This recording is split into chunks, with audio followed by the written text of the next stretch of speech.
नमस्कार मित्रों, प्रधानाध्यापक एवं प्रधान शिक्षक परीक्षा से संबंधित टीचर एप्टीट्यूड प्रश्नों का ये 13वां सेट लेकर आपके सामने हाजिर हुए हैं।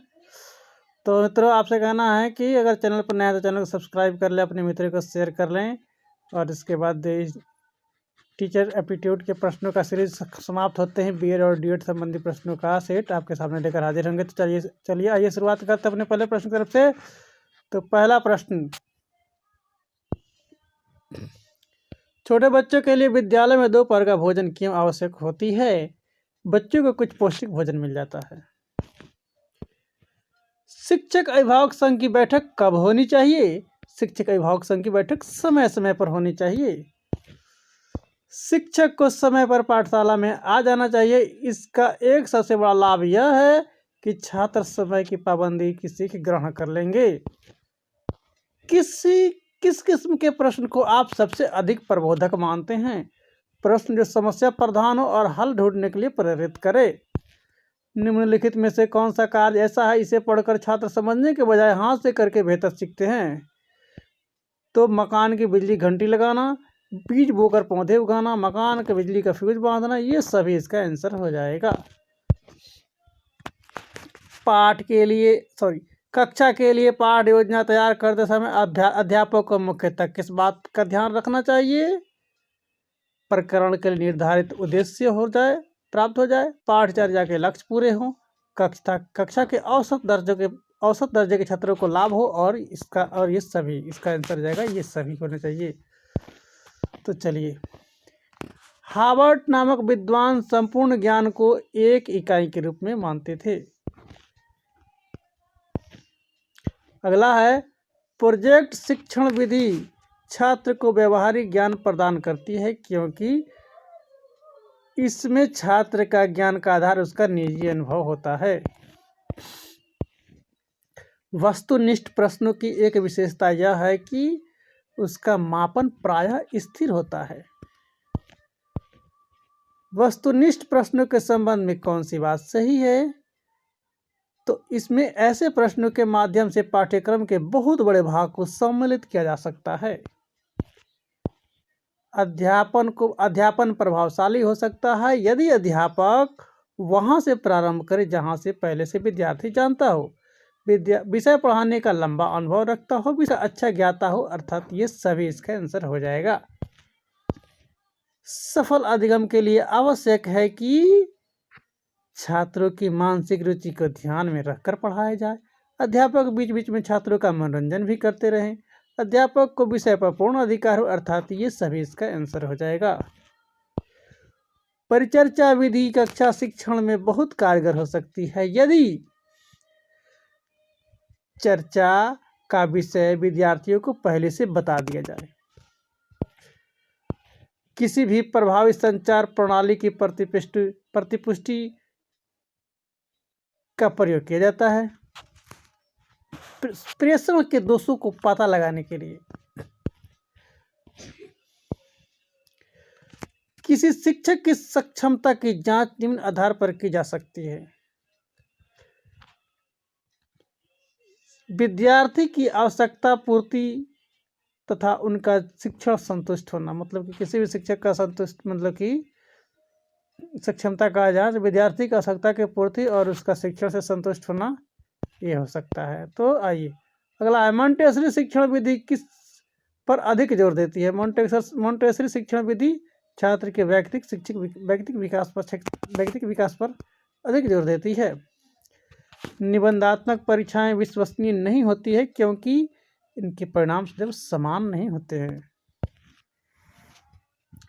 शिक्षण के दौरान तुलना का लाभ है कि पाठ विषय अधिक स्पष्ट हो जाता है। तुलना के बाद किसी निष्कर्ष पर पहुंचने में सफलता होती है, नया ज्ञान ग्रहण करना आसान हो जाता है और इसका आंसर जाएगा ये सभी। सामूहिक खेल से छात्रों को कौन सा लाभ होता है? उनमें उत्तरदायित्व निभाने के गुण विकसित होते हैं, मिलकर कार्य करने की ट्रेनिंग हो जाती है, नियम पालन का अभ्यास हो जाता है और इसका अर्थ है ये सभी, इसका आंसर हो जाएगा। अभिक्रमित अनुदेश का सबसे बड़ा यह लाभ है कि इसके द्वारा छात्र बिना शिक्षक की सहायता से स्वाध्ययन द्वारा भी ज्ञान प्राप्त कर सकते हैं। अभिक्रमित अनुदेश का सबसे बड़ा लाभ, बिना शिक्षक की सहायता से स्वाध्ययन द्वारा छात्र ज्ञान प्राप्त कर सकता है। निम्नलिखित में से मौखिक संचार का उदाहरण है, सुनीता ने विनीता को पत्र पढ़ के सुनाया, ये इसका हो जाएगा, बाकी नहीं होगा क्योंकि विजय ने टेरेस पर खड़े होकर ऊंचे स्वर में कविता को पढ़ी, तो हो सकता है कोई सुनने वाला नहीं हो। चौराहे का सिग्नल लाल और हरा रंग का हो जाए, लाल से हरा रंग का हो जाए, मतलब कि हरे से लाल रंग, इसका मतलब भी वहाँ पे मौखिक संरचना नहीं हो रहा है। माँ का ध्यान बच्चा खींचने के लिए रो रहा है, तो उसमें भी ये नहीं होगा क्योंकि कोई ज़रूरी नहीं है कि माँ सुन रही है कि नहीं सुन रही है, ध्यान दे रही है कि नहीं दे रही। अगला है, निम्नलिखित में से कौन छात्रों में लोकतांत्रिक मूल्य की स्थापना करता है, तो वो है खेल का मैदान। आपके ख्याल में छात्रों के लिए उपयुक्त का पाठ्यक्रम वह है जो उसके विकास में सहायक हो, छात्रों के स्तर के अनुरूप हो, समाज की आवश्यकताओं को पूरी करे, अर्थात ये सभी इसका आंसर हो जाएगा। बाल मनोविज्ञान की सहायता से शिक्षक किस प्रकार का ज्ञान प्राप्त कर सकते हैं? बाल मनोविज्ञान से शिक्षक छात्र की अभिरुचि की, छात्र की क्षमता की, छात्रों को चेतन अवचेतन व्यवहार की, ये सभी इसका आंसर हो जाएगा।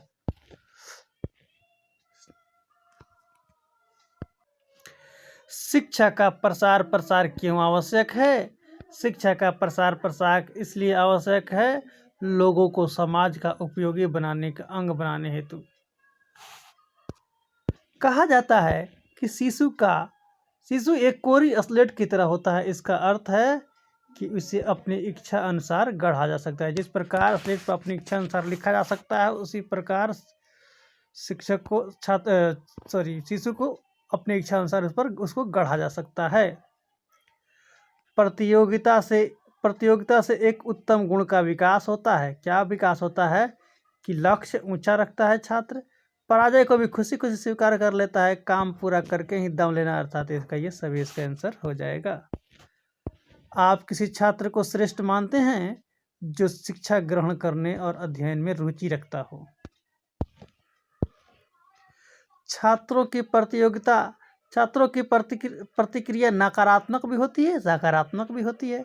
नकारात्मक प्रतिक्रिया का एक उदाहरण है, छात्र शिक्षण में रुचि नहीं रखता है, कक्षा शिक्षण में रुचि नहीं रखता है, ये नकारात्मक प्रतिक्रिया का उदाहरण है। प्रौढ़ शिक्षा इसलिए ही आवश्यक है ताकि प्रौढ़ व्यक्ति अपने बच्चों को भी शिक्षित करने की पूरी कोशिश कर सकता है। एक अच्छी पाठ योजना में सबसे अधिक समय दिया जाना चाहिए किसमें? प्रस्तुतिकरण में। विषय के प्रस्तुतिकरण में सबसे अधिक समय दिया जाना चाहिए।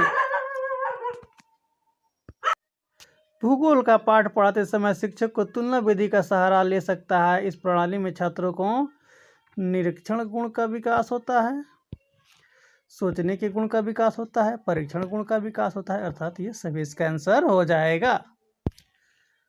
प्रत्येक छात्र की शिक्षा का सर्वोत्तम भाग वही है जो उसने स्वयं प्राप्त किया है। यह कथन किसका है? यह कथन है वाल्टर स्कॉट का। लॉर्ड मैकाले ने शिक्षा संबंधी अपनी सिफारिश कब दी थी? 1835 में, 1835 में। किंडरगार्टन शिक्षा प्रणाली में शिक्षक का स्थान क्या है? शिक्षक का स्थान माली जैसा होता है, फूल के जैसे माली होते हैं वैसे शिक्षक का स्थान होता है। शिक्षा खेल विधि का जन्मदाता कौन है? तो शिक्षा में खेल विधि के जन्मदाता हैं फ्रोबेल। तो इसको ऐसे याद कर सकते हैं हम कि खेल में बच्चे क्या करते हैं? फोरबेल यानी बॉल को फोड़ने की कोशिश करते हैं, तो फोरबॉल खेल विधि, फ्रोबेल खेल विधि। महात्मा गांधी ने बेसिक शिक्षा की धारणा का प्रयोग सबसे पहले कहाँ किया था? महात्मा गांधी ने बेसिक शिक्षा की धारणा का प्रयोग सबसे पहले टॉलस्टॉय फॉर्म में किया था। कहाँ किया था? टॉलस्टॉय फॉर्म में किया था।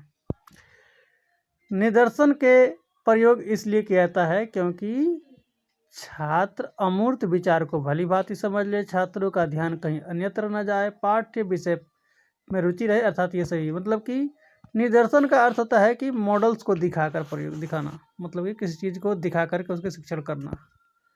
हार्वर्ड की 5 प्रणाली में एक दोष है, छात्रों को निष्क्रिय बनाना तथा कक्षा वातावरण को लोकतंत्र की ओर ले जाना। ये हार्वर्ड की 5 जो शिक्षण चरण प्रणाली है उसमें यह एक दोष है। कक्षा शिक्षण में हार्वर्ड ने 5 चरणों को सुझाव दिया। इनमें से कौन सा चरण है? उद्देश्य कथन चरण है, प्रस्तावना और प्रस्तुतिकरण के बीच में आता है।